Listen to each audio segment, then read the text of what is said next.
ஓராறு முகமும் ஈராறு கரமும் தீராத வினைதன்னை தீர்க்கும் துன்பம் வாராத நிலைதன்னை சேர்க்கும். அனைவருக்கும் வணக்கம். நான் தமிழரசி பாலமுருகன்.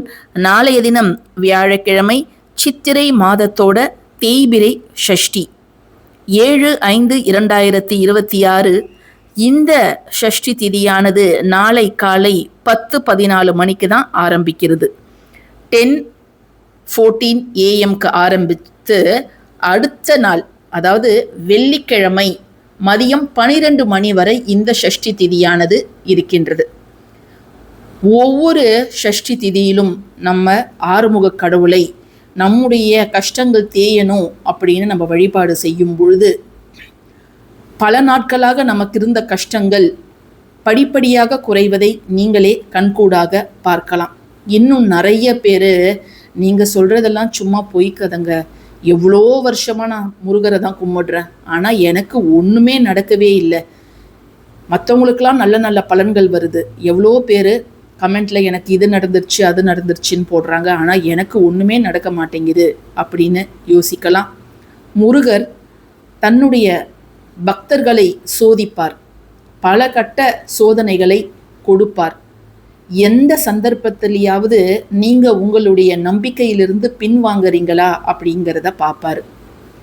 ஒருபொழுதும் நான் பின்வாங்க மாட்டேன், எனக்கு மரணம் நிகழக்கூடிய நேரத்திலும் நான் உன்னை மட்டும்தான் நம்பியிருப்பேன் அப்படின்னு யார் ஒருத்தவங்க விடாப்பிடியாக முருகனையே சகலமுமாக நினைத்து வழிபாடு செய்கிறார்களோ அவர்களை அவர் ஒரு நாளும் கைவிடுவதில்லை, ஒரு நாளும் ஏமாற்றுவதில்லை.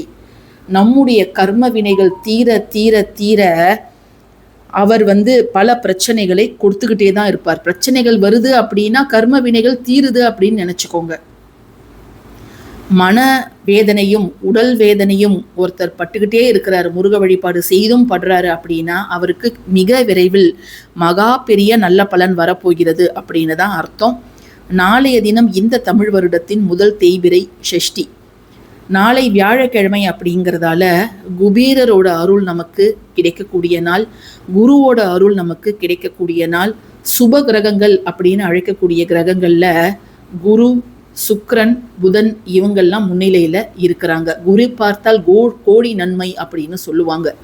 அந்த குருவோட அருள் நமக்கு வேணும்னா ஒவ்வொரு வியாழக்கிழமையும் மஞ்சள் நிற ஆடைகளை நாம் அணிந்து மஞ்சள் நிற மலர்களை நம் வீட்டுக்கு அருகில் இருக்கக்கூடிய நவகிரக சந்நிதியில் போய் கொடுத்து, மஞ்சள் நிற ஆடைகள், அதாவது குருவுக்கு சாத்துறதுக்கு ஏதாவது மஞ்சள் நிற துணி எடுத்துகிட்டு போய் தரலாம்.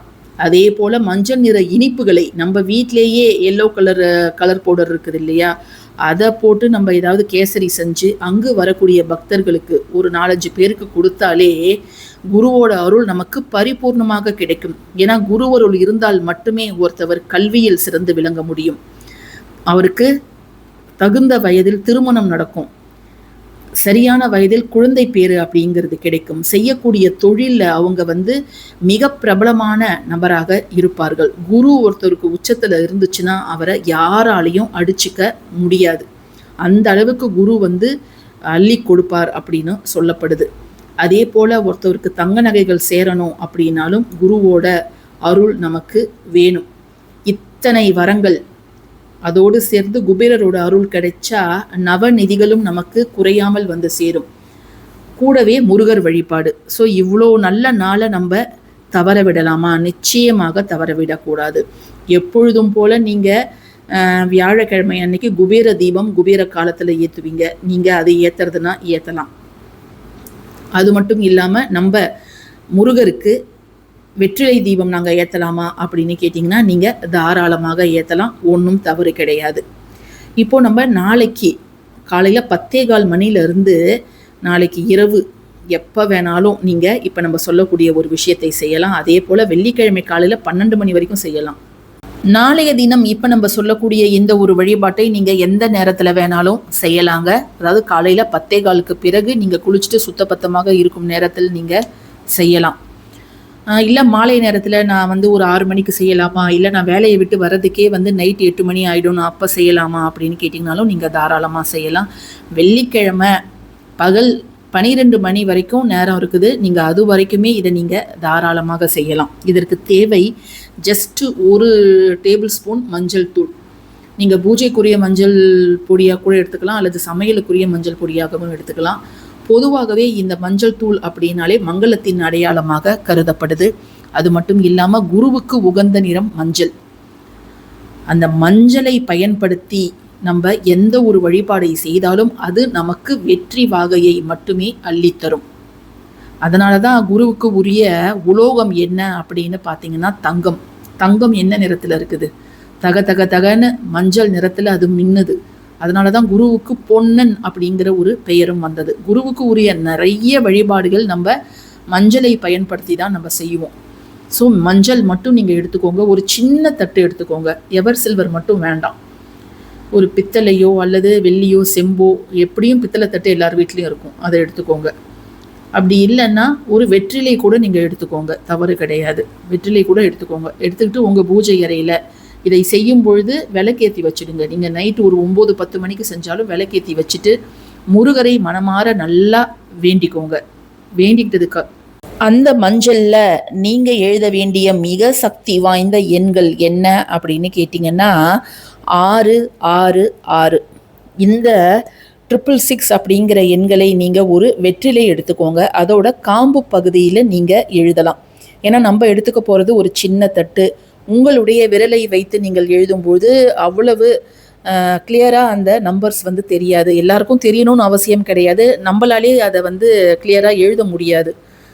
அதனால் நீங்கள் வெற்றிலை காம்பை எடுத்துக்கோங்க. அப்படி இல்லைன்னா நம்ம விளக்க தூண்டி விடுவோம் இல்லையா, ஒரு சின்ன பிராஸ் கம்பி மாதிரி இருக்கும்ல, நீங்கள் அதால் கூட எழுதலாம், தவறு கிடையாது. 666 அப்படிங்கிற அந்த நம்பர்ஸை அதில் எழுதணும், அவ்வளோதான். நிறைய பேர் 666 அப்படின்னாலே அது ஒரு டெவிலோட நம்பர் அப்படின்னு யோசிக்கிறாங்க. ஆனால் அது கிடையவே கிடையாது. 666 அப்படிங்கிறது ஒரு சமநிலை, நமக்குள்ள ஒரு சமநிலையை ஏற்படுத்த பயன்படுத்தப்படுகிறது. நிறைய பேர் மனசில் இருக்கக்கூடிய ஒரு பயம், பதட்டம், இப்படி நடந்துருமோ அப்படி நடந்துருமோ, ஒரு வேளை அப்படி ஆயிடுச்சுன்னா என்ன பண்ணுறது அப்படின்னு ஒரு சந்தேகம் இருக்கும். ரொம்ப யோசிப்பாங்க, ரொம்ப குழம்பிப்பாங்க, தெளிவான ஒரு மனசே இருக்காது. அப்படிப்பட்ட நெகட்டிவிட்டியிலிருந்து உங்களை மாற்றுவதற்கு பயன்படுத்தக்கூடிய ஒரு எண் தான் இந்த 666. நிறைய பிரச்சனைகளில் இருந்து நம்மளை வேற ஒரு பக்கத்துக்கு திசை திருப்பக்கூடியது தான் இந்த 666. ஸோ இந்த ஒரு எண்களை முருகனை வேண்டி, முருகனுக்கு உரிய எண் 6 முக கடவுளுக்கு 6, நாளை ஷஷ்டி திதி 6வது திதி. அதனால் முருகனுக்கு உரிய வெற்றிலையோட காம்பில் வச்சு நம்ம குருவுக்கு உரிய அந்த மஞ்சளில் இந்த எண்களை மட்டும் எழுதி நல்லா வேண்டிக்கோங்க. ஒரு இரவு அப்படியே இருக்கட்டும். மறுநாள் வெள்ளிக்கிழமையிலேருந்து நீங்கள் அந்த மஞ்சளை என்ன பண்ணலாம் அப்படின்ட்டா குளிக்கிற தண்ணீரில் கலந்துக்கலாம், வீட்டில் இருக்கக்கூடிய எல்லா நபருமே. இப்போ வீட்டில் 4-5 பேர் இருக்கிறீங்கன்னா அவங்கவுங்க குளிக்கும்பொழுது கொஞ்சம் கொஞ்சம் எடுத்து அந்த தண்ணீரில் போட்டு நம்ம குளிச்சிடலாம். நம்ம உடம்புல இருக்கக்கூடிய நெகட்டிவிட்டியும் அன்னையோட போகட்டும் அப்படின்ட்டு நம்ம அதை தாராளமாக செய்யலாம். ஸோ இப்போ இங்கே கொடுத்துருக்காங்க பாருங்கள். serves as a spiritual reminder to refocus your thoughts, balance your life and move away from negative anxieties. So இந்த பதிவு உங்களுக்கு பிடிச்சிருக்கும்னு நான் நினைக்கிறேன். பிடிச்சிருந்ததுன்னா கட்டாயமாக லைக் பண்ணுங்கள், ஷேர் பண்ணுங்கள், நம்ம சேனலுக்கு சப்ஸ்கிரைப் பண்ணுங்கள். தேங்க்யூ ஃபார் வாட்சிங் திஸ் வீடியோ.